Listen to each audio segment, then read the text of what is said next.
Kalau yang dikasih Tuhan, kita belajar dari firman Tuhan yang tertulis dalam kitab Kejadian pasal yang kedua.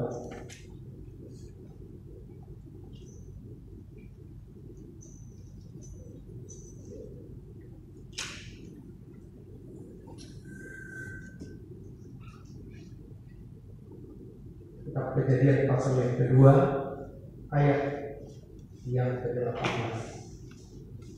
Ayat 18 sampai ayat yang ke-23. Saya akan bacakan untuk kita semua. Mari kita berikan perhatian, mengingat untuk mendengarkan dengan baik. Kejadian 2 ayat 18 sampai 23. Tuhan Allah berfirman, tidak baik kalau manusia itu seorang diri saja. Aku akan menjadikan penolong baginya yang sepadan dengan dia. Lalu Tuhan Allah membentuk dari tanah segala binatang hutan dan segala burung di udara, di bawahnya lah semuanya kepada manusia itu untuk melihat bagaimana ia menamainya, dan seperti nama yang diberikan manusia itu kepada tiap-tiap makhluk yang hidup, demikianlah nanti nama makhluk itu. Manusia itu memberi nama kepada segala ternak, kepada burung-burung di udara, dan kepada segala binatang hutan. Tapi baginya sendiri, ia tidak menjumpai penolong yang sepadan dengan dia. Lalu Tuhan Allah membuat manusia itu tidur nyenyak. Ketika ia tidur, Tuhan Allah mengambil salah satu rusuk daripadanya, lalu menutup tempat itu dengan daun. Dan dari rusuk yang diambil Tuhan Allah dari manusia itu, dibangunnyalah seorang perempuan, lalu dibawanya kepada manusia itu. Lalu berkatalah manusia itu, inilah dia tulang dari tulangku dan daging dari dagingku, yang akan dinamai perempuan, sebab dia diambil dari laki-laki. Puji Tuhan. Kaum ibu yang dikasihi Tuhan, pada malam hari ini kita boleh bersyukur kepada Tuhan kalau ibadah ini masih dapat kita kerjakan, khususnya dalam buat ibadah ibu kita akan kasih dan cuma Tuhan ini. Dan mungkin ini bagi kita adalah satu kasih karunia Tuhan di sidang jemaat tempat ini, karena hampir setiap gereja mungkin tidak melakukan ibadah COVID. Kita puji Tuhan kalau sebulan, tapi ibadah ini tetap berjalan. Kalau dibandingkan dengan gereja-gereja lain, jangankan ibadah kaum bapak atau kaum pemuda, maka ibadah malam pun beberapa gereja yang saya tahu persis di PIA sudah tidak dilakukan. Hal kita masih melakukan ibadah malam 2 kali malam, sekali ini. Artinya bersyukurlah, ini adalah kesempatan, khususnya hari-hari terakhir ini masih Tuhan berikan kepada kita kesempatan lewat empati untuk membuka rumah-rumah ibadah, dan juga tentu lewat kerinduan hati kita, bahkan keberanian kita untuk datang ke rumah Tuhan. Karena sekarang ini banyak orang yang tidak datang ke rumah Tuhan karena takut COVID.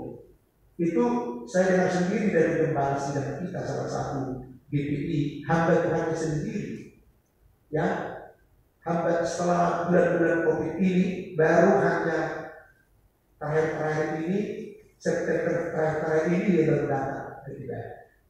Hamba Tuhan belum izin. Dan dia cerita, saudara, dia katakan itu, dan saya tanya, loh kenapa? Tanya takut. Kenapa takut? Istrinya kan ada riwayat sakit paru-paru. Tetapi suaminya ikut tidak paru-paru, tidak sih, tapi ya takut. Suami istri, anak-anak tidak datang ke kita. Saya katakan, bagaimana itu seorang bertugas, bagaimana mau hidup yang jadi teladan, padahal jemaat hadir. Nah, saudara yang dikasih takut. Dan saya bertanya, kalau dia takut datang ke rumah Tuhan, apakah dia tidak makan di rumah? Apakah dia tidak keluar rumah? Apakah dia tidak membeli sesuatu ke pasar? Loh, kita harus jujur, saudara. Kalau kita takut kena COVID, ya kita harus di rumah terus. Ke gereja pun nggak usah, biar mati di rumah. Nah begitu sudah. Tapi ini tidak takut ke gereja, tetapi ke pasar belanja, ke mall, arisan. Ini beberapa kali saya ingatkan, penghiburan kalau ada yang meninggal di rumah duka, sesempatnya disempatkan. Nah, kalau ada pernikahan, resepsi datang, kenapa kalau ke gereja tidak berani? Tuh, kenapa kalau kita katakan dalam pengharapan kita di dalam puji-pujian kita bahwa Tuhan kita dahsyat, ya? Kenapa kalau kita sudah katakan bahwa Tuhan hadir ketika kita panggil Dia, kenapa di rumah Tuhan seperti yang Tuhan tidak hadir sehingga dia takut? Jadi kita patut bersyukur setiap opini di tempat ini, ya kalau masih bisa beribadah, khususnya untuk kaum ini pada malam hari ini. Dan memang kaum ini harus banyak beribadah, harus banyak datang kepada Tuhan, ya harus banyak mencari Tuhan, mengandalkan Tuhan, seperti doa yang sudah kita dengarkan tadi, supaya ibu-ibu ini, supaya kami mengandalkan Tuhan. Kenapa? Karena ibu-ibu perempuan itu dikatakan firman Tuhan ini sebagai penolong yang sepadan, penolong. Nah, saudara, yang saya saudara lihat di sini, Tuhan katakan sebagai penolong, tetapi di dalam firman Tuhan dalam perjanjian baru bahwa perempuan ini adalah juga makhluk yang lemah. Nah ini saudara rahasia Tuhan. Perempuan makhluk yang lemah, tetapi Tuhan katakan dia penolong.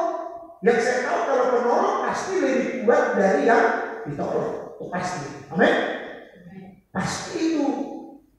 Maka contoh saja, saya perhatikan lebih banyak kalau seorang janda lebih banyak berhasil membina, membesarkan anak-anaknya yang ditinggal oleh suaminya daripada seorang duda. Lebih banyak berhasil. Kalau duda, saudara, laki-laki ditinggal istrinya, maka saya ragu kalau dia bertahan tidak menikah.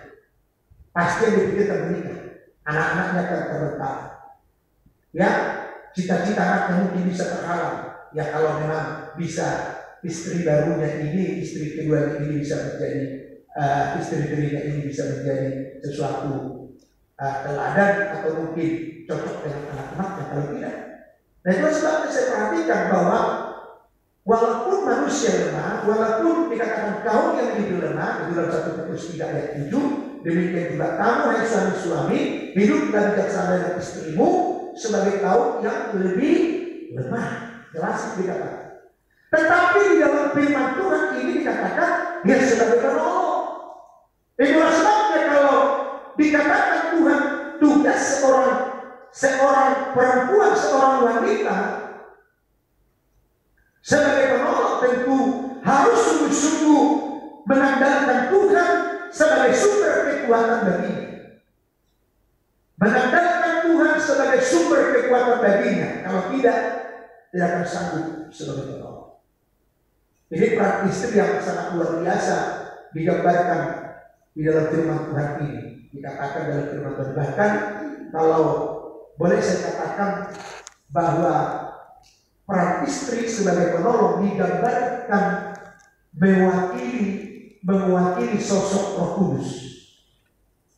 Tahu kan bahwa Roh Kudus itu penolong. Amin. Nah, sudah lihat kan? Perempuan penolong, Roh Kudus penolong. Jadi saya renungkan luar biasa sebenarnya wanita ini, perempuan ini. Dan di dalam keluar biasa wanita ini, kalau dia berjalan positif, maka kan positif. Kalau dia berjalan negatif, hasilnya negatif. Kalau dia mentaatkan kemampuan kelebihannya yang diberikan Tuhan, maka saya percaya, maka saudara seorang perempuan, seorang istri akan bisa menjadi berkat, akan sungguh-sungguh sebagai penolong, seperti doa yang tadi saya simak, supaya kami menjadi penolong dan sebagai berkat, bukan justru sebagai penolong. Sebab di dalam Alkitab dalam firman Allah ada banyak perempuan yang menjadi penolong termasuk salah satu, walaupun ada mengatakan bahwa inilah yang tulang dari tulangku, daging dari dagingku, maka ini namanya perempuan, termasuk Hawa. Ternyata dia merongrong Adam. Hawa itu berbicara, Hawa itu yang menggoda Adam. Merusak, kalau boleh saya katakan, ketika Hawa ini dirusak oleh iblis, maka Hawa inilah yang berbicara kepada Adam, sehingga Adam tergoda. Termasuk kegagalan karena apa? Sebagai penolong, dia menempatkan dirinya di tempat yang salah. Penolong itu kalau jauh dari seorang yang ditolong, tidak ada artinya. Ya, dari setelah suami istri itu dituntut setia. Setia dimanapun suami istri di situ, dimanapun istri suami di situ. Setia dalam arti bukan fisiknya ya, bukan fisiknya, pemahamannya, pengertiannya harus begitu. Apalagi kalau suamimu seorang yang rohani, sebenarnya istri harus bisa terus mendampingi. Nah, ketika suamimu bukan seorang yang rohani, bagaimana pula? Apakah saya harus terus dampingi suami yang tidak rohani? Apakah saya harus setuju dengan seorang suami yang tidak rohani? Tentu tidak. Itulah sebabnya penolong. Karena suamimu kau sudah lihat tidak benar lagi, karena suami sudah tidak rohani lagi, maka ada seorang istri yang rohani sebagai penolong.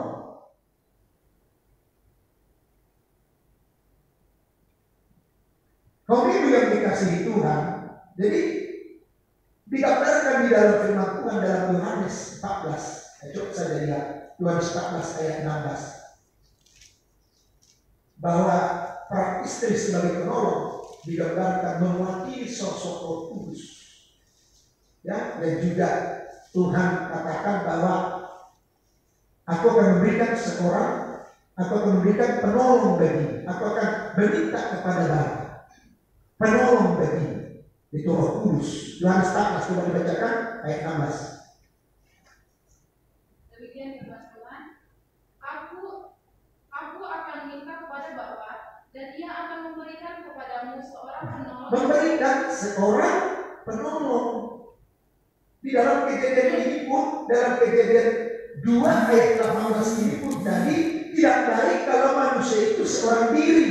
Aku akan menjadikan penolong baginya.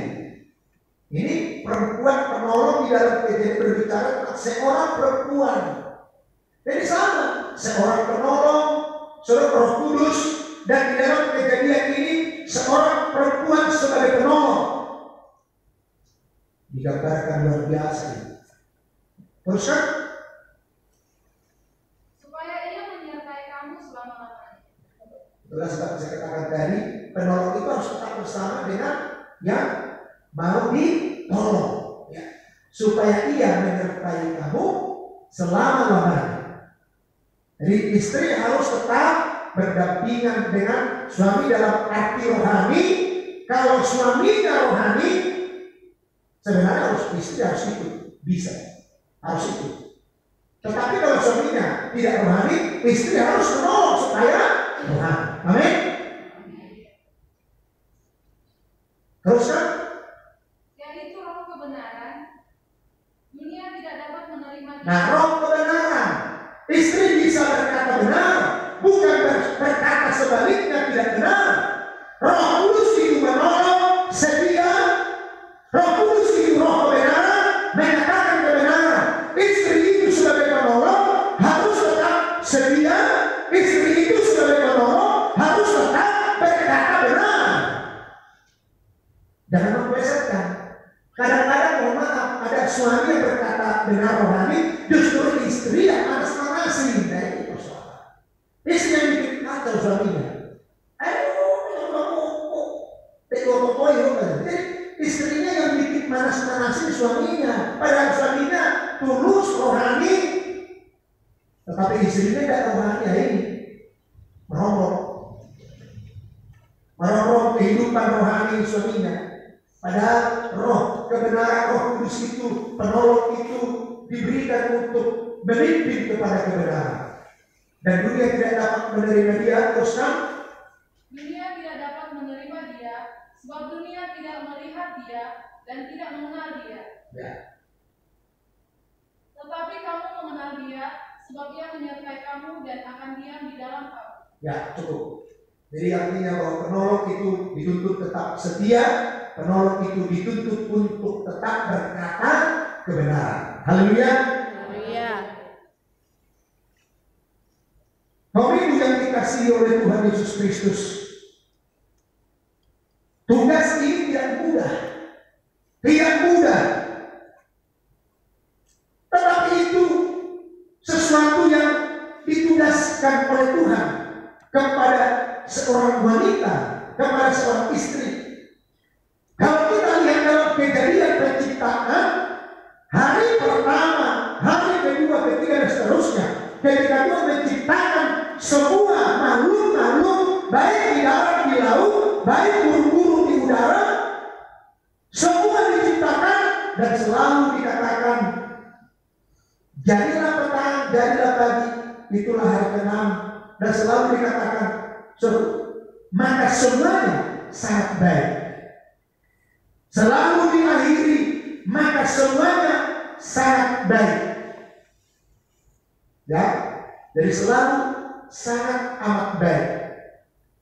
Setiap dia menciptakan selalu dikatakan sangat amat baik. Coba kita lihat saja di dalam ayat 24 supaya tidak terlalu lama. Kejadian 1, berfirmanlah Allah, hendaklah bumi mengeluarkan segala jenis makhluk yang hidup, ternak dan binatang melata, dan segala jenis binatang liar, dan jadilah demikian. Allah menjadikan segala jenis binatang liar dan segala jenis ternak dan segala jenis binatang melata di muka bumi. Allah melihat bahwa semuanya itu baik. Allah melihat bahwa semuanya itu baik. Setiap dia mencipta, dia katakan bahwa semuanya itu baik. Semuanya itu baik. Tetapi ketika Adam sendiri, maka dikatakan tidak baik. Ketika Adam sendiri dikatakan tidak baik. Sehingga dia menciptakan Adam ini dari tulang rusuk, Hawa ini dari tulang rusuk Adam sendiri. Kaum ibu yang dikasihi dalam nama Tuhan, kalau seorang istri sebagai penolong, maka harus diharapkan, harus mampu sebagai penolong, sebagai penasehat, dan memberi masukan kepada suami. Ketika suaminya berperan sebagai imam, dan harus diketahui bahwa seorang istri, kaum ibu harus mengetahui bahwa suamimu adalah seorang imam. Penolong itu bukan pemimpin, tetapi dia mendampingi, menasehati, memberikan masukan bagi suaminya sebagai seorang imam atau kepala keluarga di tengah-tengah nikah rumah tangga. Firman Tuhan katakan Paulus dalam Efesus 5 bahwa seperti halnya Kristus mengepalai jemaat, maka suami itu kepala bagi istri. Efesus 5 ayat 23. Mari kalau dibacakan. Karena suami adalah kepala, istri sama seperti Kristus adalah kepala jemaat. Karena suami adalah kepala, istri sama seperti Kristus. Jadi perempuan itu sebagai penolong mewakili atau digambarkan seperti Roh Kudus, dan suami digambarkan seperti Kristus. Jadi sebenarnya kalau suami-suami tahu firman ini, suami harus hidup rohani. Sebenarnya suami yang memimpin secara rohani. Harus suami lebih rajin beribadah. Suami lebih tahu bagaimana menghormati Tuhan. Suami harus lebih tahu bagaimana mengasihi Tuhan. Suami harus bisa mengajar sebenarnya istri dan anak-anak. Tetapi ada kalanya ini tidak bisa ditemukan di tengah nikah rumah tangga. Itu tidak menjadi persoalan. Karena apa? Tuhan sudah tempatkan seorang penolong di tengah nikah rumah tangga, di tengah seorang suami. Kaum ibu yang dikasihi dalam nama Tuhan Yesus Kristus, Kita bisa mendapatkan gambaran mengenai sosok seorang istri yang cakap.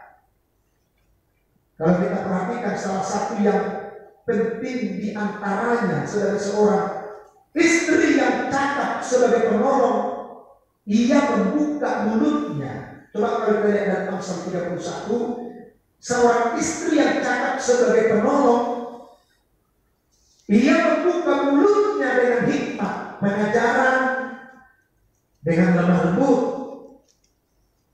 Di dalam lidahnya ada pengajaran, dan dia melakukannya dengan lemah lembut. Amsal 31 ayat 26 sampai 27.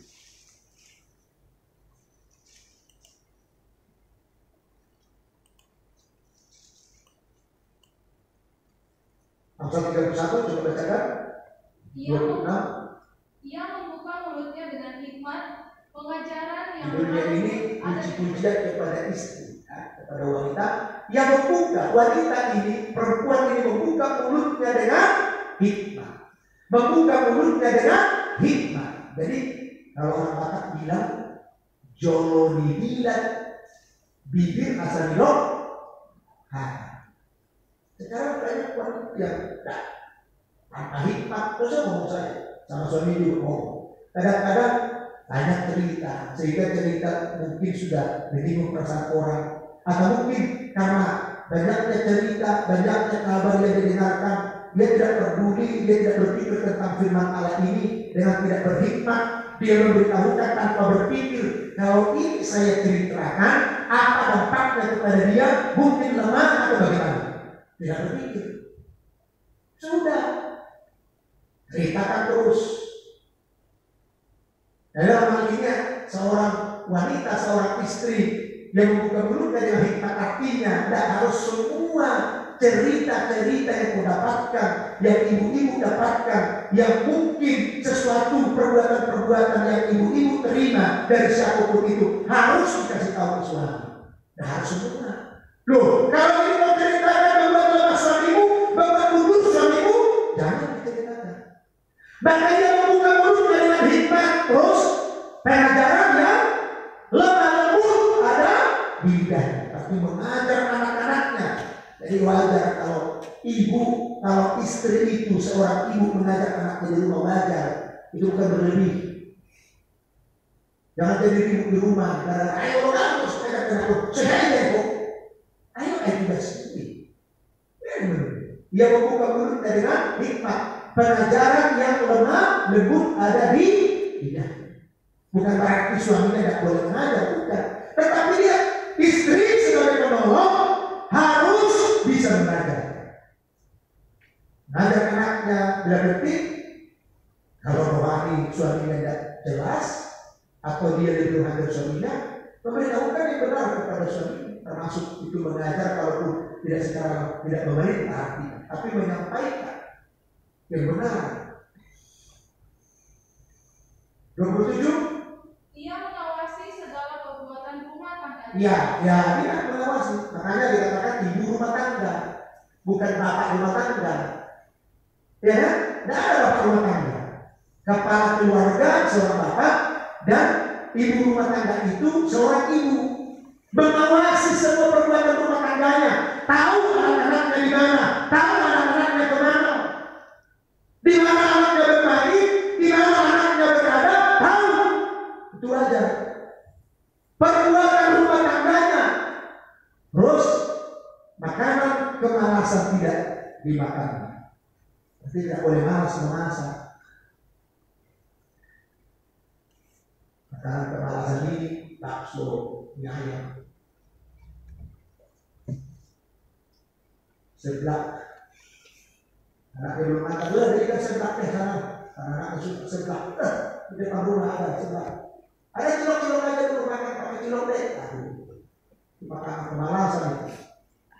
Itulah wanita sebagai penolong. Artinya bahwa kaum ibu sebagai penolong untuk mendapatkan gambaran mengenai sosok istri yang cakap sebagai penolong. Ya, salah satu yang terpenting di antara banyak hal yang tertulis dalam Amsal 31 ayat 26 sampai 27. Saudara yang dikasihi dalam nama Tuhan, dan saya sudah katakan tadi bahwa Adam tidak mendapatkan tindakan Hawa sebagai seorang penolong, namun Hawa menjadi penolong. Itu Kejadian 3 ayat 6. Coba dibaca saya ya, Kejadian 3 ayat 6. Demikian firman Tuhan, perempuan itu melihat bahwa buah pohon itu baik untuk dimakan dan sedap kelihatannya, lagi pula pohon itu menarik hati karena memberi pengertian. Lalu ia mengambil dari buahnya dan dimakannya dan diberikannya. Ya, diberikannya juga kepada suaminya yang bersama-sama dengan dia, dan suaminya pun memakannya. Suaminya memakannya. Hawa ini justru menjadi penolong. Tuhan perintahkan mereka untuk ditempatkan di Taman Eden, untuk mengawasi, menjaga, mengusahakan Taman Eden. Dan satu perintah yang jelas yang Tuhan berikan kepada mereka. Tetapi ketika Tuhan tempatkan Hawa ini sebagai penolong, sesungguhnya dia berubah fungsi menjadi perusak perongrong bagi kehidupan. Nah, kalau kita melihat juga di dalam firman Allah, saudara perhatikan kaum ibu yang dikasihi Tuhan, wanita-wanita di dalam Alkitab dalam firman Allah ini sebenarnya kalau tidak menempatkan dirinya di tempat yang benar sebagai penolong, maka fungsinya akan merongrong. Pertama, Hawa. Dari kedua, kita perhatikan istri dari Ahab, raja orang Israel. Saya melihat bagaimana sangat dominannya Izebel ini, istri Ahab ini. Padahal sebenarnya Ahablah yang menjadi raja di Israel. Tapi saya melihat setiap tindakan, setiap keputusan itu diambil oleh Izebel. Dan ini yang membuat jatuh raja Ahab sampai kepada penyembahan berhala. Kalau dominan tampil istri atau wanita bagi suaminya, maka akan mengarah kepada Babel, mengarah kepada kerusakan, mengarah kepada kehancuran. Ada contohnya Hawa lebih dominan, Ahab contohnya Izebel lebih dominan. 1 Raja-Raja 21. Saya yakin di tempat ini tidak ada istri yang lebih dominan dari suami. Kalau kamu lebih dominan, kalau jangan menanggung supaya tidak ada. Tidak ada di sini ibu-ibu yang suka, ya, sepertinya membawa suaminya di bawah tekanan, ya. Bukan berarti tidak bisa ngomong. Kalau perkara-perkara rohani sudah saya katakan tadi, kalau itu perkara-perkara rohani, lebih rohani hidupmu dari suamimu, karena itu banyak dalam Alkitab, itu banyak dalam perkataan sehari-hari, tidak masalah. Istri mengarahkan untuk menolong, nah jadi masalah. Tapi kalau suamimu seorang imam, berfungsi imam, seorang imam yang baik, imam yang rohani, ibu yang dikasihi dalam nama Tuhan harus menolong, harus menolongnya sungguh-sungguh. Haleluya. 1 Raja-Raja 21 ayat 25. Coba dibaca dulu. 1 Raja-Raja 21 ayat 25. Sesungguhnya tidak pernah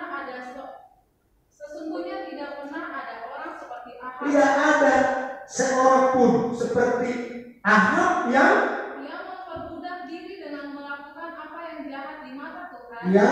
Karena ia telah dibujuk oleh Izebel istrinya. Tadi ada dibujuk oleh Hawa jatuh ke dalam dosa.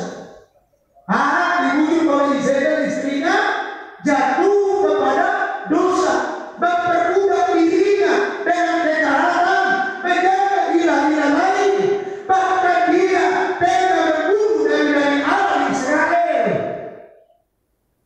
Makanya kalau sampai istri dominan, hati-hati. Perjalanan kita untuk suamimu kan jatuh hancur ke dalam dosa. Ya. Apalagi seorang istri merasa lebih pintar dari suami. Kalaupun suami, mohon maaf, kurang lebih pintar istri, tapi kalau suami rohani, apa yang dikatakan itu? Haleluya. Haleluya. Mau biar suami itu Tuhan. Kalau suamimu takut akan Tuhan, mengasihi Tuhan, dari kemudian suamimu mencintaimu, mengasihimu, melindungimu, mengayomimu, taati dia. Coba kita mundur dalam 1 Petrus, maju dalam 1 Petrus 3. Kembali dulu baca 1 Petrus 3 ayat 6. 1 Petrus 3 ayat 6. Lihat ini. Sarah taat kepada Abraham. Sarah taat. Ya, 1 Petrus 3 ayat 6. Sama seperti Sarah taat kepada Abraham dan menamai dia Tuhannya. Dan kamu adalah anak-anaknya. Jika kamu berbuat baik dan tidak takut akan ancaman. 7. Demikian juga kamu hai suami-suami, hiduplah bijaksana dengan istrimu. Nah ini, kalau suamimu seorang yang bijaksana arti mengasihimu, melindungimu, mencintaimu, itu wajib kamu taati. Ya takut akan Tuhan, hormat akan Tuhan, itu wajib kamu taati.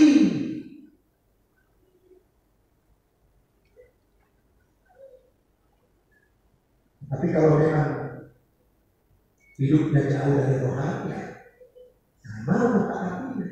Arahkan dia sebagai penolong. Hidupmu sebagai penolong, arahkan suamimu dengan baik. Arahkan pelan-pelan. Banyak doakan. Lakukan sesuatu contoh, lakukan sesuatu pengajaran dengan perlakuanmu, perbuatanmu. Ya, lakukan saja dengan perlakuan perbuatanmu. Gak usah terlalu banyak ngomong. Itu seringkali kita bukan nanti kau ibu baca saja ayat 1 sampai terus tidak bisa.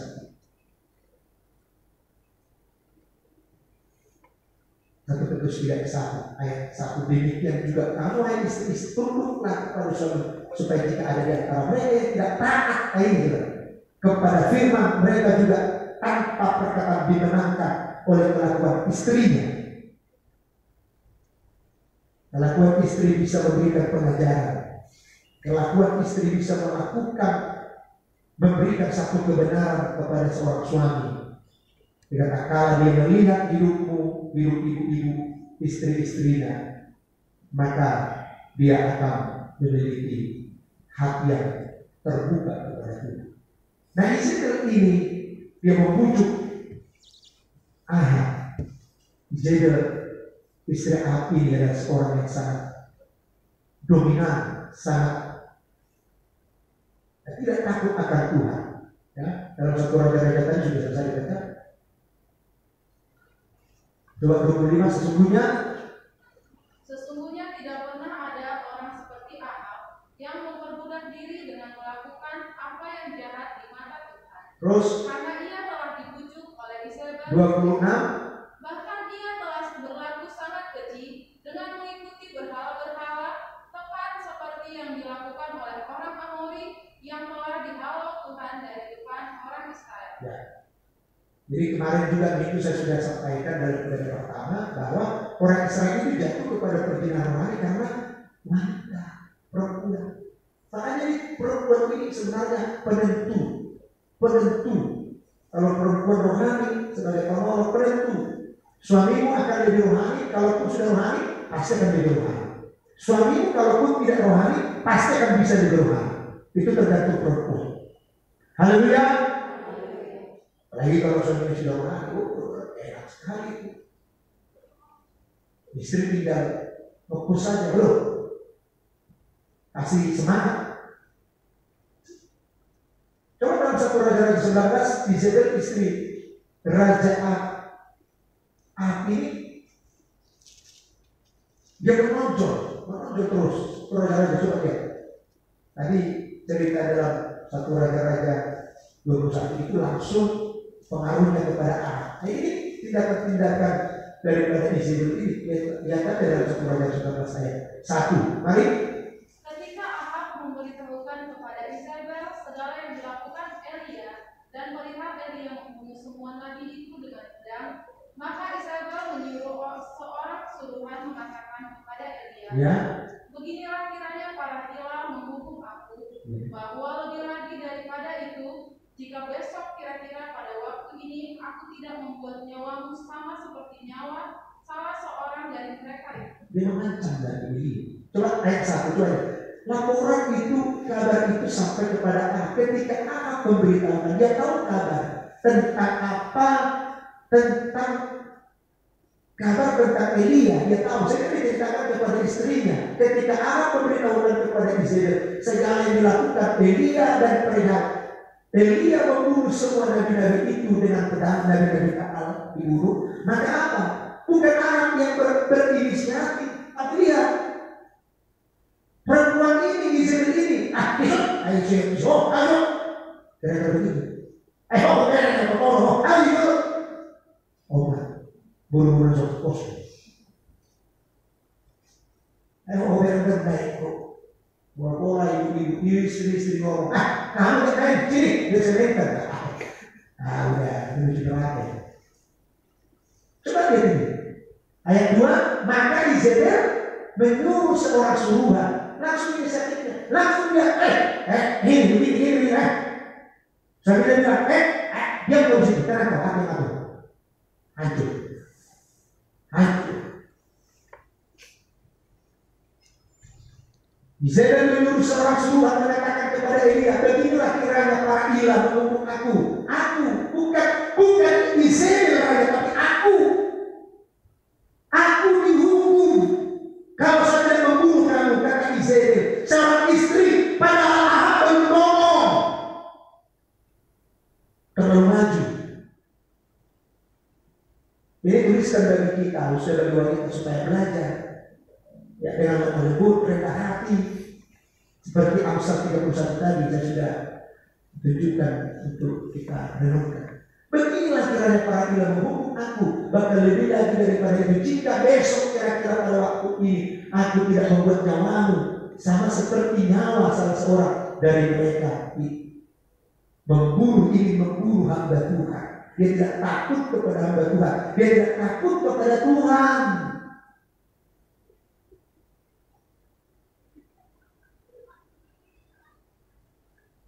Dan juga melakukan, lihat saja bagaimana dia mendominasi terus tindakan-tindakan. Ketika Raja Ahab, saya sudah pernah share ini sampaikan di tengah kaum ibu. Ketika Raja Ahab dia bersedih hati, kenapa kamu sedih? Ya, aku ingin kebun anggur Nabot. Loh, yakin saja kamu kan raja, kamu kan pemilik, kamu kan berkuasa Israel. Kenapa tidak maju?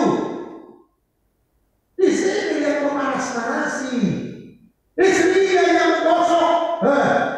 Bukan.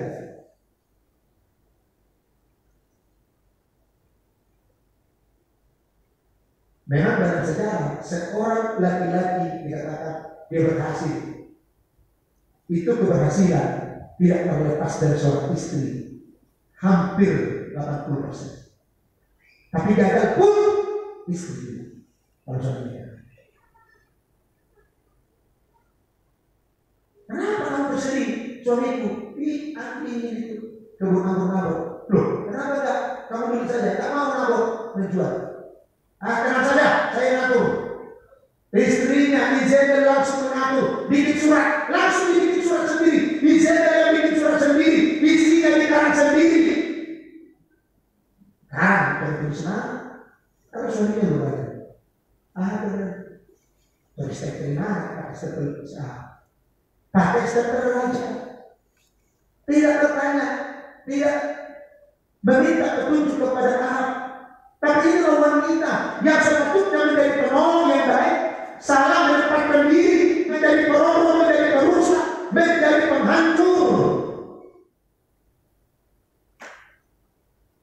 Coba satu raja 21, coba dibuka ya. Satu raja 21. Nanti kalau saya bilang baca di rumah, saya tidak ada lagi. Mau misalnya jauh dari murah, dari apa pulang dari sini apa? Untuk baca. Satu raja 21 ayat 1. Mari. Terjadilah hal yang berikut. Nabot orang Israel mempunyai kebun anggur di Israel, di samping istana Ahab raja Samaria. Berkatalah Ahab kepada Nabot, berikanlah kepadaku kebun anggurmu itu, supaya kujadikan kebun sayur. Sebab dekat rumahku.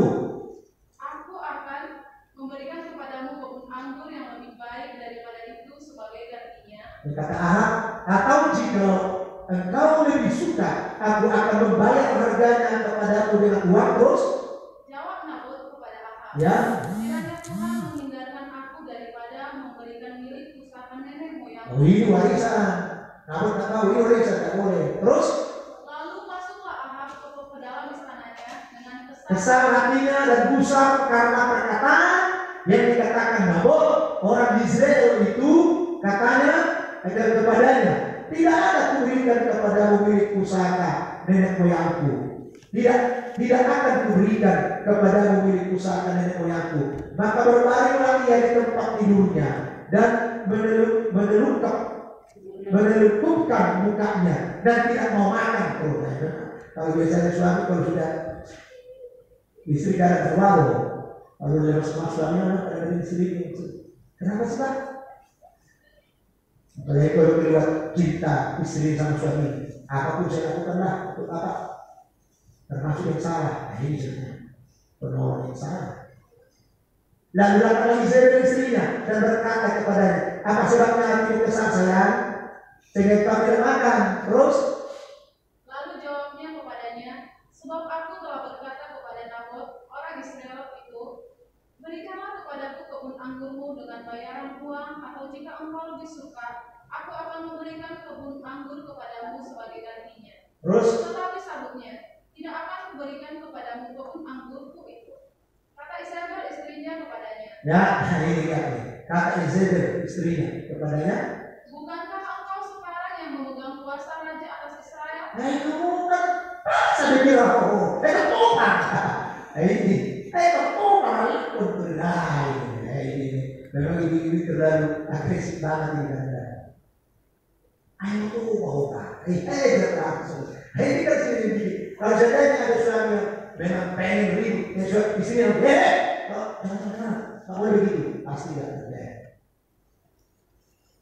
Pasti tidak terjadi kalau ada istri yang penolong yang menetapkan diri yang benar. Tapi kalau salah, udah pisau suaminya kurang tajam sampai tajam. Terus kan? Bangunlah, makanlah, dan biarlah hatimu gembira. Ya, gembira kamu bangunlah makan. Terus? Aku akan memberikan kepadamu kebun anggur. Ya, aku akan memberikan. Dengan kuasa apa? Dengan dari apa dia memberi? Kalau bukan dengan kejahatan. Terus kan? Orang Israel itu. Kemudian dia menulis surat atas nama Ahab. Nah, surat palsu. Dia sulit surat. Mereka sih tenang aja. Berubah.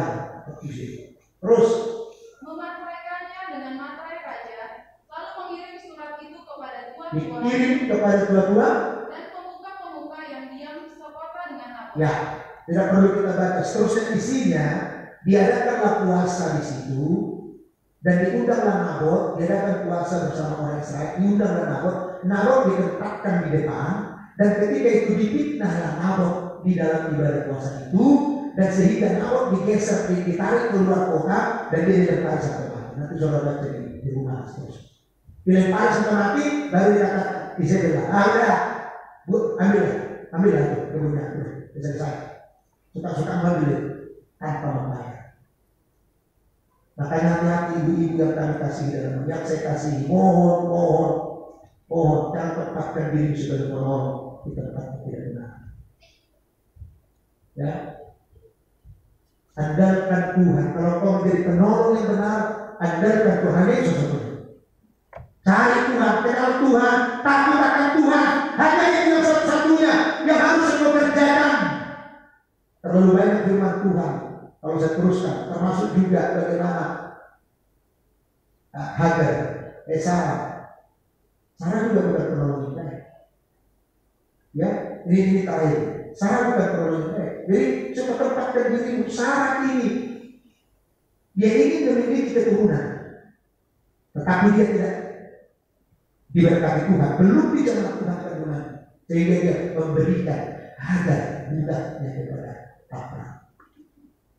Tidak ada konsep Allah seperti itu, sehingga lahirnya Ismail, sehingga itu menjadi kepedihan sumber kepedihan hati daripada Sarah, menjadi sesuatu persoalan di keluarga Abraham. Padahal Tuhan sudah terjadi kepada Abraham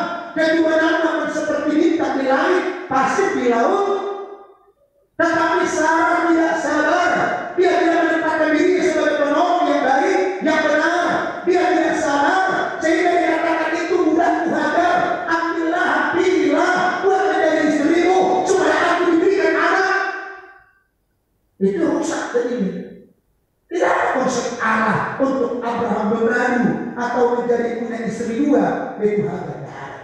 Coba, sudah ada lagi tidak beranak, dikasih lagi budak yang lain, terus seperti itu. Penolong ini harus takut akan Tuhan, harus andalkan Tuhan, takut akan Allah sungguh-sungguh sebagai seorang wanita yang takut akan Allah. Maka saya percaya pasti hasilnya akan luar biasa sebagai penolong. Ya, coba dari Kejadian 16 ini terakhir, Kejadian 16 ayat 1 sampai 3. Kejadian 15 dulu ayat 1 sampai 6. Mari, Kejadian 15 ayat 1 sampai 6. Kemudian datanglah firman Tuhan kepada Abram dalam suatu penglihatan. Janganlah takut Abram, akulah perisaimu, upahmu akan sangat besar. Abram menjawab, ya Tuhan Allah, apakah yang akan Engkau berikan kepadaku? Karena aku akan meninggal dengan tidak mempunyai anak, dan yang akan mewarisi rumahku ialah Eliezer, orang Damsyik. Lagi kata Abram, Engkau tidak memberikan kepadaku keturunan, sehingga seorang hambaku nanti menjadi ahli warisku. Tetapi datanglah firman Tuhan kepadanya demikian, orang ini tidak akan menjadi ahli warismu, melainkan anak kandung. Kalau Tuhan sudah mau janji, saudara, kita tidak perlu ragu bimbang atas janji Tuhan. Amin. Tidak usah ragu. Tuhan sudah mau memulai anak ini. Dikatakan firman datang kepadanya, orang ini tidak akan menjadi ahli warismu, melainkan anak kandungmu. Walaupun Abraham ketika itu sudah tua, sudah umur 75 tahun.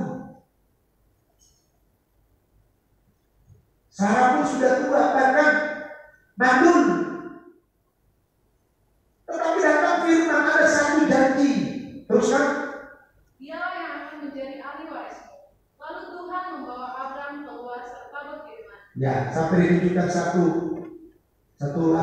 saksi. Terus coba. Coba lihat ke langit, hitunglah bintang-bintang, jika engkau dapat menghitungnya. Maka firman-Nya kepadanya, demikianlah banyaknya nanti keturunan. 16.